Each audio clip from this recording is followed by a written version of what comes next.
Welcome in, everybody. It is a pleasure to have you on board tonight. This is Phantom Sports. This is Sports and Money. We are a lot of things. I have Robertson Byer with us tonight. I have Simon Short with us tonight. We are talking about the AFC West in quite a bit of detail tonight. We're not going to name you every player and every backup, but we're going to talk about a lot of different things for the AFC West. It's the Way Too Early Prediction Show. Simon, Robertson, good to have you guys on board tonight, man. Appreciate you having us, Ben. Thank you.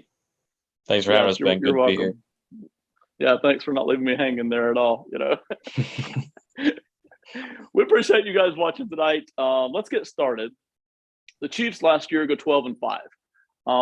And at the start of the season, everybody is just dumping on them because the defense looks horrible.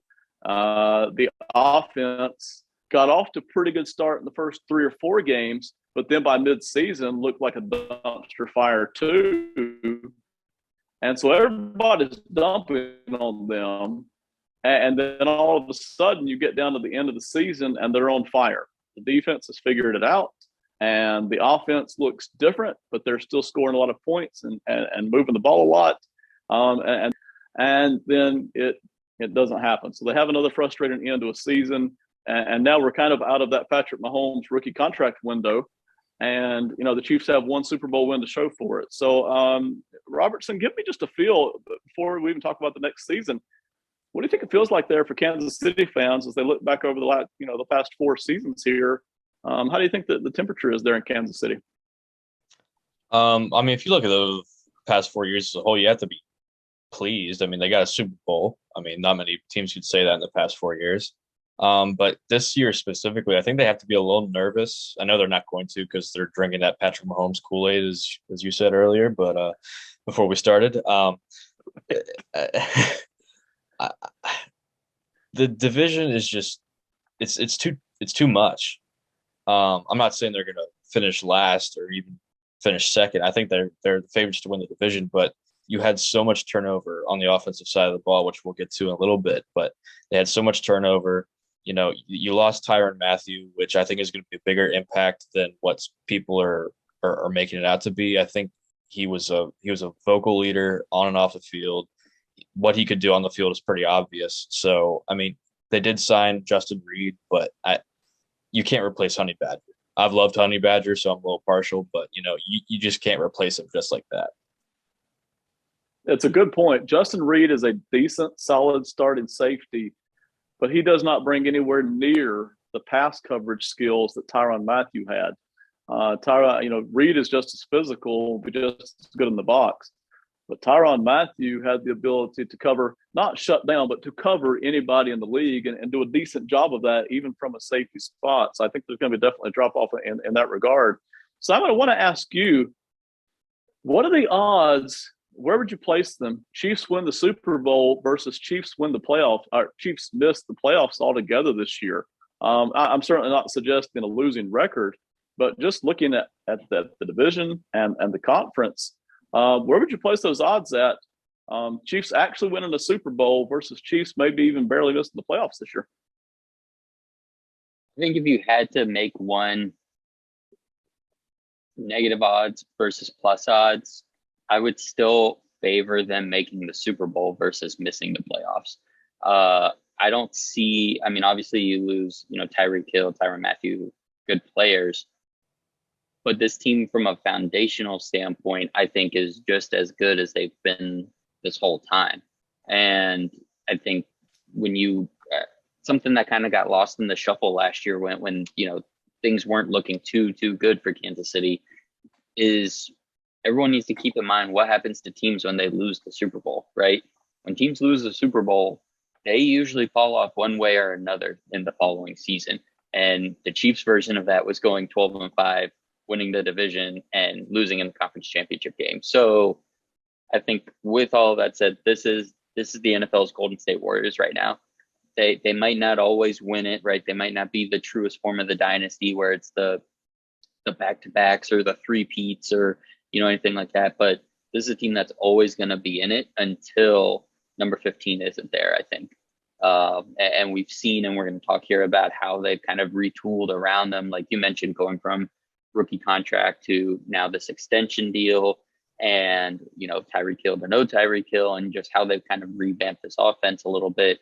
I think is going to keep them right in it, and it's the Warriors version of Kevin Durant leaves, but you bring in Andrew Wiggins and Jordan Poole and Jonathan Kuminga, all that. Sorry, it's NBA playoffs. I'm really in the weeds here. Simon, give us a playoff score, man. Heat are I knew you were gonna Heat are up by 1, 99-98 over the Celtics with 3:27 left in the game. So that's a pretty good one. So come on, Boston. The Heat are playing pretty well. Come on, Boston. Yeah. Hopefully, if you're listening to this, you watched the game the night before and you're enjoying it. So yes, good for everybody.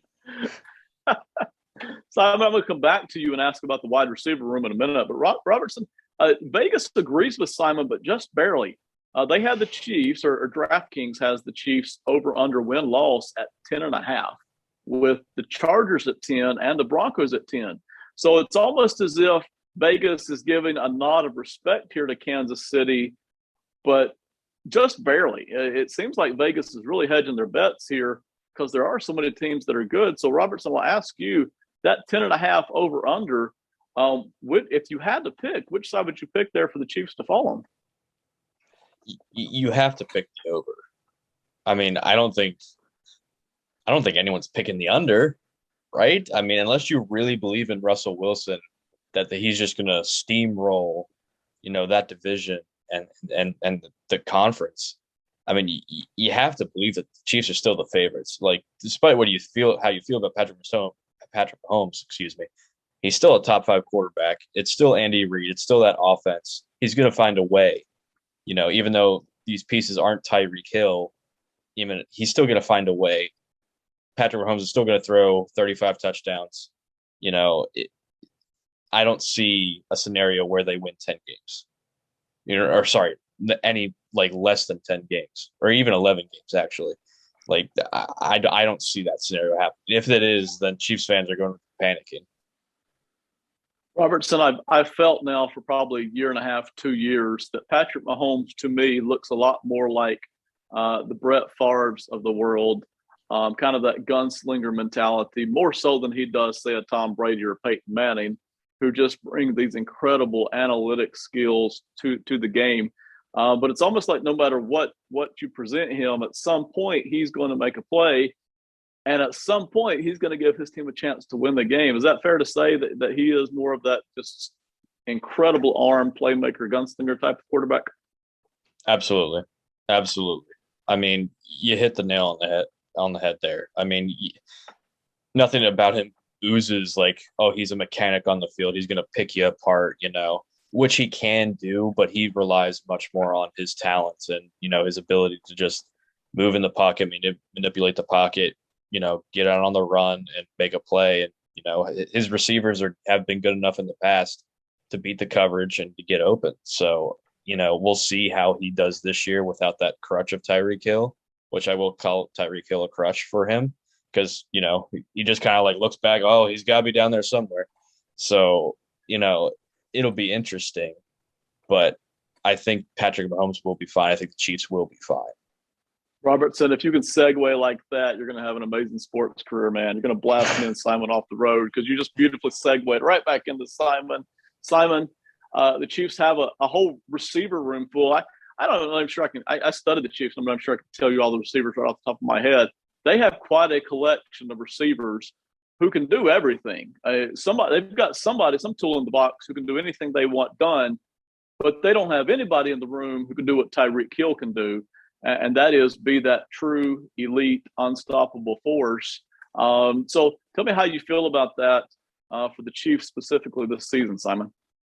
I think it's really good. I think it's going to push Mahomes, like you guys were just talking about, from going to that gunslinger, make the splash play, make the odd jaw dropping kind of deal, and force him and kind of put him against the wall and say, can you do this? Can you drop back? And because it was so obvious last year that if they would just drop back, nickel and dime, hold the ball in the pocket for a bit, let Kelsey get open, let Hill run underneath, and do that every drive, they would go back to putting up 40 points a game, but they would do it for one drive and it would look great. And then they'd all get a little itchy and just want to chuck it deep after. So I think now knowing, hey, I don't have that guy anymore. And I'll talk a little bit about the specific players they do have, because they have a 70% Tyreek Hill, at least in the way he plays, in Marquez Valdes-Scantling. But they don't have that guy that can just take the top off whenever he wants. So I think it's going to force Mahomes to kind of change into that pocket passer, which I'm excited for. I think he can do it. I think he has the skills to do it. He just hasn't needed to, because he's always relied on that arm. He, played at Texas Tech where he was able to just drop back and chuck it and play in a wide open kind of thing. But I'm excited to see what happens now. So yeah, Marquez Valdes-Scantling, that's your Z. That's your guy that's going to stretch the field and go deep. You have Sky Moore, who you just drafted, who's going to work the slot. He's a really smart, tough guy, can work the middle of the field, high school quarterback, so he knows what the quarterback's looking for. You have Juju Smith-Schuster, who for the last 2 years has been a big slot, also worked the middle of the field. But honestly, I think he can play a little bit of that X if you want him to. Make him that route runner, have him use his combination of size and fluidity and his hands, and see what he can bring you as a number one receiver potentially. But all three of those guys, if they're all B minuses to Bs, right? If they're what Byron Pringle and Mecole Hardman and what those guys were supposed to be, and they actually do it as three just good players around Travis Kelce, around Patrick Mahomes, then I think this offense is going to be a different kind of prolific offense. I agree with everything you just said, Simon. The only skew I'll add to it is I think that's going to show up more over the next 5 seasons for Kansas City. I think letting go of Tyreek Hill's significantly large cap number, getting all those draft picks back in, having a whole flock of wide receivers, not all of them are going to be great, but having a whole toolbox full of weapons here for Mahomes to work with. It may not necessarily show up this year because of the way the AFC has stacked itself this year. But I think as those heavier cap numbers start to hit the rest of the AFC in 23 and 24 and 25, I think the Chiefs are going to be sitting in a beautiful spot here for the next 5 years. So I like what they did, and we'll see if it pans out this year. Let's move on quickly to the Raiders. 10-7 last year, surprised everybody. Surprised everyone. All kinds of controversy, all kinds of negativity, all kinds of obstacles, all kinds of challenges. It was an ugly season, and yet they come out 10-7. And I believe I've got this right. It was Cincinnati that they lost to in a pretty good game in the playoffs. Heck of a season. Whistle. So, I'm sorry. Blown whistle. Right. Change the game. It could have been very different. We could be talking about the Raiders going much farther than it actually did. So, Robertson, let's hit you up first here. 10-7. If you're a Raiders fan, are you excited? Are you nervous? They got a new coach here. They didn't go with the interim guy. What do you think here about the Raiders? You have to be excited. I mean, you had a Devontae Adams, who's a huge, he's a household name at receiver. He's, widely regarded as a top 3 receiver. He's reunited with his college quarterback. You have to be excited in that sense, but is it a little much? How much impact does one receiver have on a team?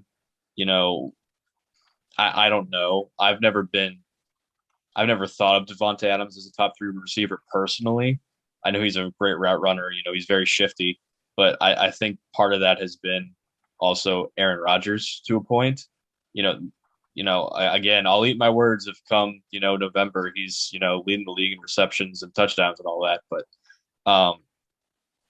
I just don't know how much impact one player is going to have on a team that's at the receiver position. I mean, they had an okay offseason other than Devontae Adams. I mean, it wasn't anything spectacular. So obviously you have to be excited, especially the way that things were ending last season for the Raiders on a high note, despite the playoff loss. But, I would be excited. Robertson coming in with scorching hot takes here tonight, man. Devontae Adams, not a top 3. Man, I'm burning up over here, Robertson. But now, to be fair, Vegas tends to agree with you. DraftKings, the latest line I got on them, over under win-loss, 8.5 for the Raiders. They're really not giving the Raiders a lot of respect here. when a lot of fans and a lot of media tended to like what the Raiders did this offseason. So, Simon, if I give you the 8.5 number, we know it's a tough division, but man, Devontae Adams, Derek Carr, they got quite a few other pieces all over the team. Would you take the over on the 8.5, or you like the under, Simon? I would take the over. I mean, this team went 10-7 last year. I know everybody else in the division got better. I know a lot of teams in the AFC got better, but I think the Raiders also got better. Now, eventually we start running out of wins, right? If we, keep calling the overs, which I feel like I'm doing. But I'm going to do it here because guess what? No one's going to check my math today as of May 27th. We'll talk about it again in August, but 8.5 is definitely low. I think at most this team regresses by one win just because of how competitive everybody else got in the division and the conference. But this team was 10-7, got better. To me, that says they should at least be the same, if not a little bit better. We'll let Vegas do all the math, man. We're just here to tell it like whatever. it is, and like it is, everybody's going to be over. Okay, that's just how I it's just go going off to be, of man. vibes. I just go off of Right. vibes. I don't go off of math. We don't care what Vegas thinks. Screw Vegas. All right. All right, we're not going to spend a lot of time on the Raiders because we could, but I think there's more interesting things with some of the other teams that I really want to get to, and one of those teams is the Chargers. Simon, I'm going to stick with you here. Chargers go 9-8 last year. I feel like the Chargers should have been a whole heck of a lot better than that. I feel like the Chargers should have been somewhere around 11 or 12 wins. They have one of the best quarterbacks in football. We could argue all night about where he fits on that lineup, but Justin Herbert is phenomenal. And they had a very good roster. They've improved it, but they had a good roster. We know they struggled against the run, but still 9-8, man. There were games earlier in the season that they probably should have won. There were games late in the season that they probably should have won. It just, man, checking in here at 9-8. How do you feel about the Chargers coming off of last year, Simon? I feel good about the Chargers. So, yeah, those 8 losses, that's a little high for what the expectation was. 5 of those 8 losses were one-possession games. And that's with a quarterback who was in his second year. That's with a new head coach.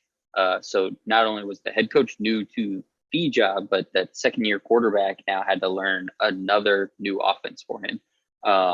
So I think what's going to happen now is they're going to really hit the ground running and look a lot better from the jump. And I think those games that came down to one possession, they're going to execute a little bit better and should turn it around by a wide margin. And that's because they greatly improved the offensive line by adding Zion Johnson out of Boston College, one of my favorite players in the draft. They obviously went and got some stars on defense and Khalil Mack and J.C. Jackson.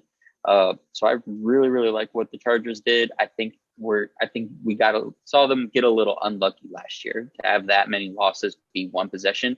And I know I just said I'm going to ignore the math, but math says that you're going to regress kind of towards the mean. So maybe now 3 of those one possession losses turn into wins, and they're a 12-win team, and that's a lot better than 9, obviously. So I think they're going to be fine. I once again have high expectations, and I think even more likely that they're going to meet those expectations this year.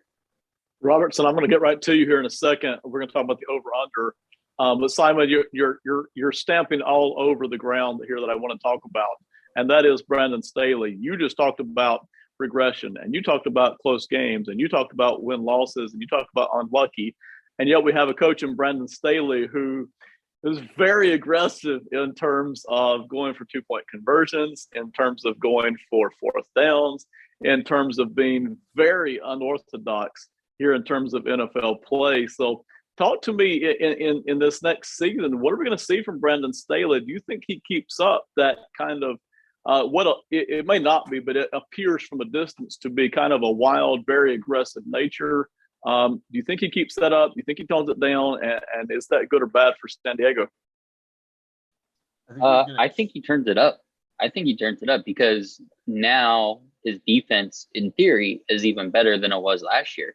So for him as a defensive guy to say, oh, man, not only did I come here last year and install the defense that I wanted, and now I feel like I can push it on 4th down because I trust that defense.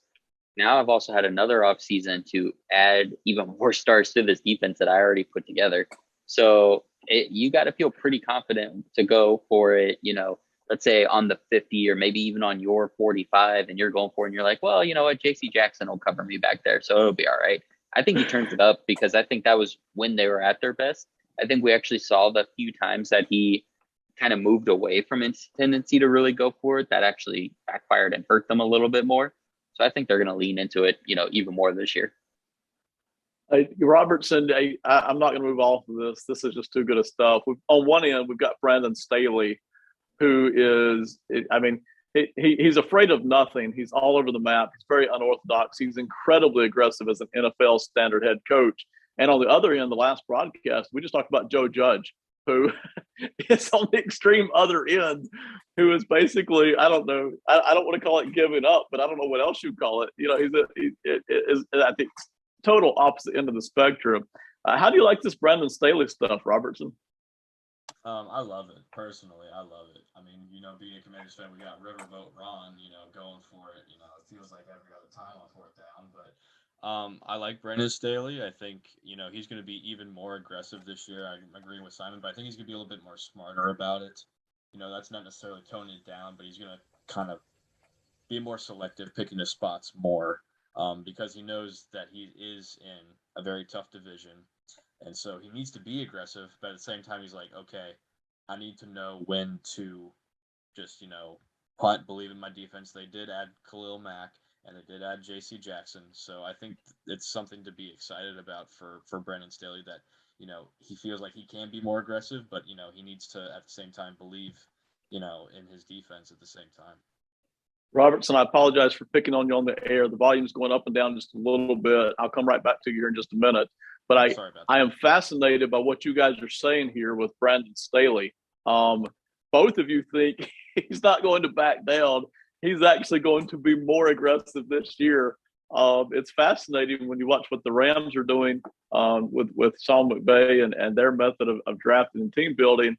It's fascinating to watch some of these different styles that are starting to eke into the NFL. If we actually see Brandon Staley get more aggressive and not less aggressive than he was last year, I can't wait for him to basically just go for it on the 10-yard line, but his own 10-yard line, because, you know, it just seems to feel right at the time for him.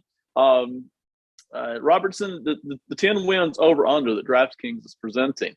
So the Broncos are at 10 over under. The Chiefs are at 10.5. How do you feel about the Chargers at 10 here? Would you take the over?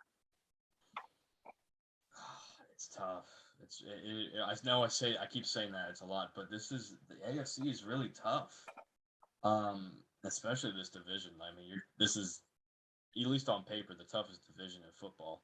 So I would take the over. I think they're gonna. I said the Chiefs would go. I think 11 wins. I think the Chargers are gonna do the same. I think they're also gonna get 11 wins. I love Justin Herbert. I love that I think he's gonna take a huge leap forward this year. I think the sky's the limit for this team. So I love it. Now let's get to the last team. Broncos were 7-10 last year, and they've added several pieces. I think none more notable, to say the least, than Russell Wilson.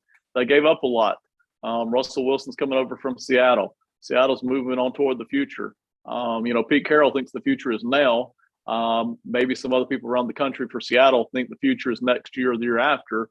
But be that as it may, Denver knows the future is now. They are all in. I don't know that, you know, several teams put all in this year. I don't know that any team went more all in than Denver did this offseason. Russell Wilson comes in. Simon, I'll start with you. At 7-10 for the Broncos last year, how good can they be this year?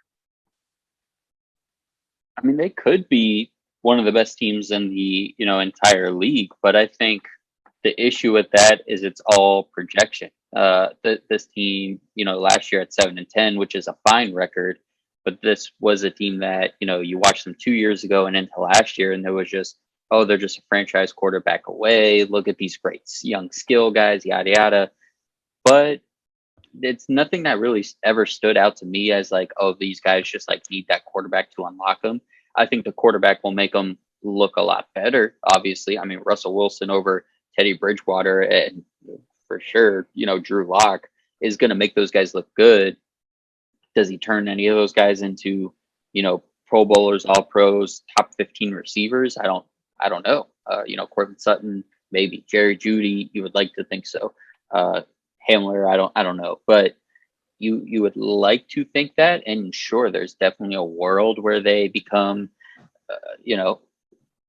maybe even win the division, but are in the playoffs and just as good as any team. But it's all very theoretical. It's not nearly as you can't see it as plainly as the Raiders, the Chiefs, or the Chargers, I don't think. All right, Simon, we can talk a lot about this, but I want to go ahead and get the actual order finished for you here. Simon, go ahead and tell me who finishes first, and then tell me who finishes last in this division. First, I'm going to go with the Chiefs. Last, I'm going to go with the Broncos. Okay. All right. So, yeah, Simon's not a huge believer in the Broncos. Robertson, what about you? Who finishes first here? Who finishes last?